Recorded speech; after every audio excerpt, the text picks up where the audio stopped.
श्रीपार्वत्युवाच देवदेव महादेवा शङ्करप्राणवल्लभा कञ्च श्रोतुमिच्छामि बालया वद मे प्रभो। श्रीमहेश्वर उवाच श्रीबाला कवचं देवी महाप्राणाधिकं परं वक्ष्यामि सावधाना त्वं शृणुष्वावहिता प्रिये। अस्य श्रीबालकवचस्तोत्रमहामन्त्रस्य श्रीदक्षिणामूर्तिऋषिः पङ्क्तिच्छन्दबाला त्रिपुरसुन्दरी देवता। ऐं बीजं सौः शक्तिः क्लीं कीलकं श्रीबाला त्रिपुरसुन्दरी प्रसादसिद्ध्यर्थे जपे विनियोगः। ध्यानम् अरुणकिरणजालै रञ्चिताशावकाश विधृतजपपठीक पुस्तकाभीतिहस्ता इतरकरवराढ्या पुल्लकल्हारसंस्था निवसतु हृदि बाला नित्यकल्याणशीला। ऐं वाग्भवः पातु शीर्षे क्लीं कामराजस्तदा हृदि। सौः शक्तिबीजं मां पातु नाभे गुह्ये च पादयोः। ऐं क्लीं सौः वदने पातु बाला मां सर्वसिद्धये। ह्रैं श्रीं ह्लीं सौं पातु स्कन्दे भैरवी कण्ठदेशतः। सुन्दरीनाभिदेशे व्याचर्चे कामकला सदा भ्रूनासयोरन्तराळे महात्रिपुरसुन्दरी। ललाटे सुभगा पातु भगा मां कण्ठदेशतः। भगोदयातु हृदये उदरे भगसर्पिणी। भगमाला नाभिदेशे लिङ्गे पातु मनोभवा। गुह्ये पातु महावीरा राजराजेश्वरी शिवा। चैतन्यरूपिणी पातु पादयोर्जगदम्बिका।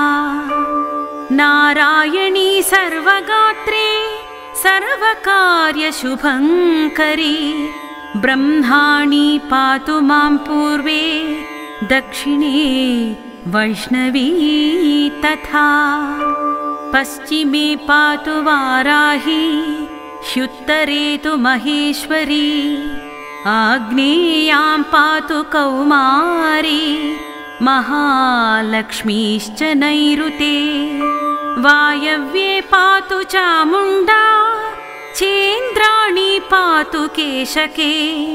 जले पातु ममा माया पृथिव्यां सर्वमङ्गला। क्लीं मां सर्वतः पातु सकलः ह्रीं पातु सन्धिषु। बले स्थले तथाकाशे दिक्षु राजगृहे तथा। क्षूं क्षें मां त्वरिता पातु सक्लीं सक्लीं मनोवा। हंसपाया महादेवी परं निष्कळदेवता। विजयी मङ्गलादूती कल्याणी भगमालिनी। ज्वालामालिनी नित्या च सर्वदा पातु मां शिव। इत्येतकवचं देवी बाला देव्या प्रकीर्तितः। सर्वस्वं मे तव प्रीत्या प्राणवद्रक्षितं कुरु।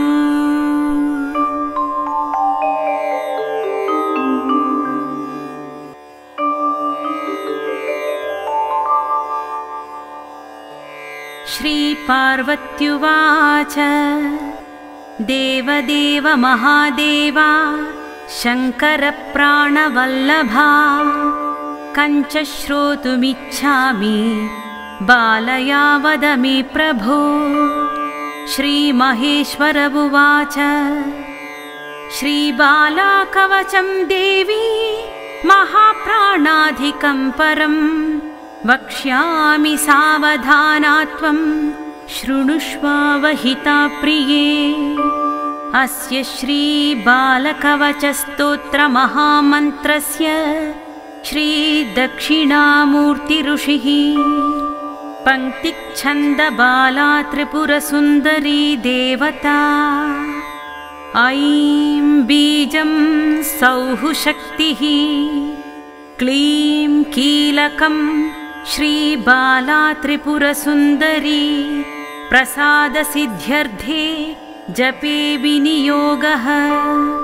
ध्यानम् अरुणकिरणजालै रञ्चिताशावकाश विधृतजपपठीक पुस्तकाभीतिहस्ता इतरकरवराढ्या पुल्लकल्हारसंस्था निवसतु हृदि बाला नित्यकल्याणशीला।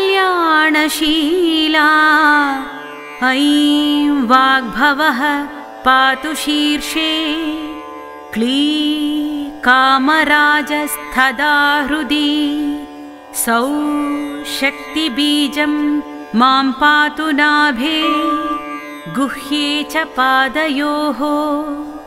ऐं क्लीं सौः वदने पातु बाला मां सर्वसिद्धये। ह्रैं श्रीं ह्लीं सौं पातु स्कन्दे भैरवी कण्ठदेशतः। सुन्दरी नाभिदेशे व्याचर्चे कामकला सदा भ्रूनासयोरन्तराळे महात्रिपुरसुन्दरी। ललाटे सुभगा पातु भगा मां कण्ठदेशतः। भगोदयातु हृदये उदरे भगसर्पिणी। भगमाला नाभिदेशे लिङ्गे पातु मनोभवा। गुह्ये पातु महावीरा राजराजेश्वरी शिवा। चैतन्यरूपिणी पातु पादयोर्जगदम्बिका। नारायणी सर्वगात्रे सर्वकार्यशुभङ्करी। ब्रह्माणी पातु मां पूर्वे दक्षिणे वैष्णवी तथा। पश्चिमे पातु वाराही ह्युत्तरे तु महेश्वरी। आग्नेयां पातु कौमारी महालक्ष्मीश्च नैऋते। वायव्ये पातु चामुण्डा चेन्द्राणी पातु केशके। जले पातु ममा माया पृथिव्यां सर्वमङ्गला। क्लीं मां सर्वतः पातु सकलः ह्रीं पातु सन्धिषु। बले स्थले तथाकाशे दिक्षु राजगृहे तथा। क्षूं क्षें मां त्वरिता पातु सह्रीं सक्लीं मनोवा। हंसपाया महादेवी परं निष्कळदेवता। विजयी मङ्गलादूती कल्याणी भगमालिनी। ज्वालामालिनी नित्या च सर्वदा पातु मां शिव। इत्येतकवचं देवी बाला देव्या प्रकीर्तितः। सर्वस्वं मे तव प्रीत्या प्राणवद्रक्षितं कुरु।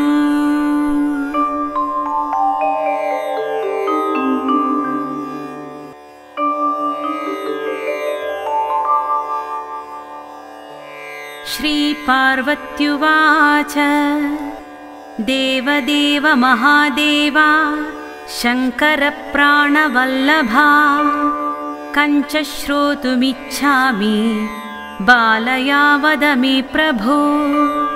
श्रीमहेश्वर उवाच श्रीबाला कवचं देवी महाप्राणाधिकं परं वक्ष्यामि सावधानात्वं शृणुष्वावहिता प्रिये।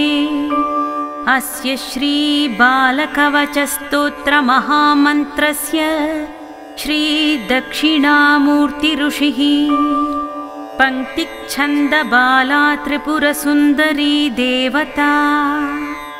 ऐं बीजं सौः शक्तिः क्लीं कीलकं श्रीबाला त्रिपुरसुन्दरी प्रसादसिद्ध्यर्थे जपे विनियोगः।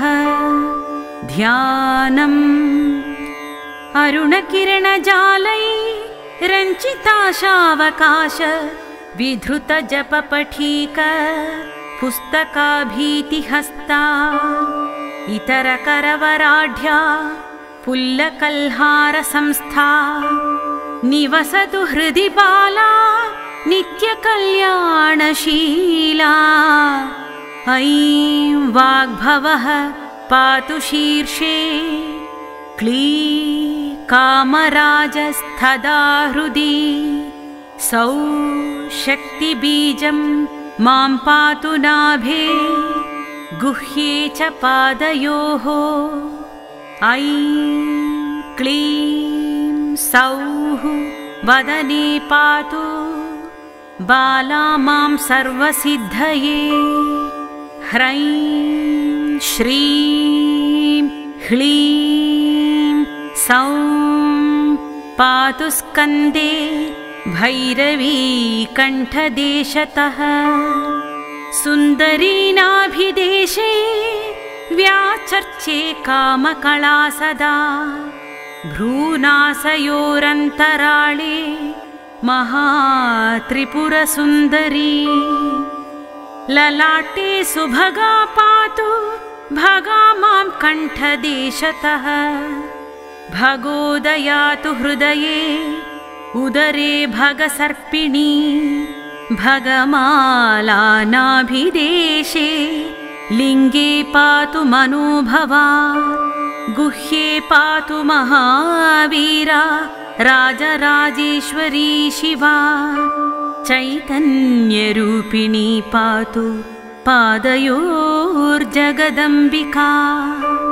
नारायणी सर्वगात्रे सर्वकार्यशुभङ्करी। ब्रह्माणी पातु मां पूर्वे दक्षिणे वैष्णवी तथा। पश्चिमे पातु वाराही ह्युत्तरे तु महेश्वरी। आग्नेयां पातु कौमारी महालक्ष्मीश्च नैऋते। वायव्ये पातु चामुण्डा चेन्द्राणी पातु केशके। जले पातु ममा माया पृथिव्यां सर्वमङ्गला। क्लीं मां सर्वतः पातु सकलः ह्रीं पातु सन्धिषु। बले स्थले तथाकाशे दिक्षु राजगृहे तथा।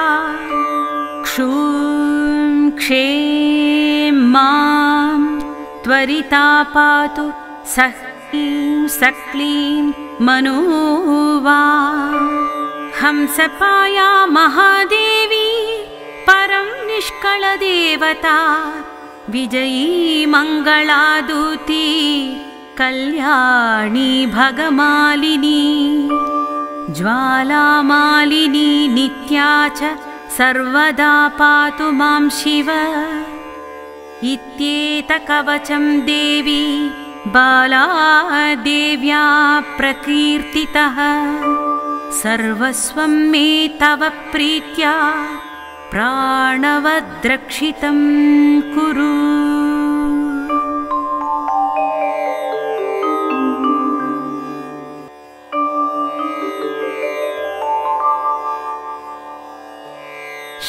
पार्वत्युवाच देवदेव महादेवा शङ्करप्राणवल्लभा कञ्च श्रोतुमिच्छामि बालया वद मे प्रभो। श्रीमहेश्वर उवाच श्रीबाला कवचं देवी महाप्राणाधिकं परं वक्ष्यामि सावधानात्वं शृणुष्वावहिता प्रिये। अस्य श्रीबालकवचस्तोत्रमहामन्त्रस्य श्रीदक्षिणामूर्तिऋषिः पङ्क्तिच्छन्दबाला त्रिपुरसुन्दरी देवता। ऐं बीजं सौः शक्तिः क्लीं कीलकं श्रीबाला त्रिपुरसुन्दरी प्रसादसिद्ध्यर्थे जपे विनियोगः। ध्यानम् अरुणकिरणजालै रञ्चिताशावकाश विधृतजपपठीक पुस्तकाभीतिहस्ता इतरकरवराढ्या पुल्लकल्हारसंस्था निवसतु हृदि बाला नित्यकल्याणशीला। ऐं वाग्भवः पातु शीर्षे क्लीं कामराजस्तदा हृदि। सौः शक्तिबीजं मां पातु नाभे गुह्ये च पादयोः। ऐं क्लीं सौः वदने पातु बाला मां सर्वसिद्धये। ह्रैं श्रीं ह्लीं सौं पातु स्कन्दे भैरवी कण्ठदेशतः। सुन्दरीनाभिदेशे व्याचर्चे कामकला सदा भ्रूनासयोरन्तराळे महात्रिपुरसुन्दरी। ललाटे सुभगा पातु भगा मां कण्ठदेशतः। भगोदयातु हृदये उदरे भगसर्पिणी। भगमाला नाभिदेशे लिङ्गे पातु मनोभवा। गुह्ये पातु महावीरा राजराजेश्वरी शिवा। चैतन्यरूपिणी पातु पादयोर्जगदम्बिका। नारायणी सर्वगात्रे सर्वकार्यशुभङ्करी। ब्रह्माणी पातु मां पूर्वे दक्षिणे वैष्णवी तथा। पश्चिमे पातु वाराही ह्युत्तरे तु महेश्वरी। आग्नेयां पातु कौमारी महालक्ष्मीश्च नैऋते। वायव्ये पातु चामुण्डा चेन्द्राणी पातु केशके। जले पातु ममा माया पृथिव्यां सर्वमङ्गला। क्लीं मां सर्वतः पातु सकलः ह्रीं पातु सन्धिषु। बले स्थले तथाकाशे दिक्षु राजगृहे तथा।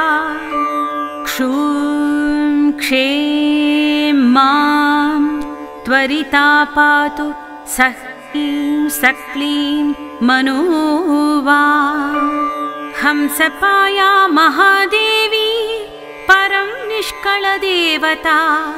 विजयी मङ्गलादूती कल्याणी भगमालिनी।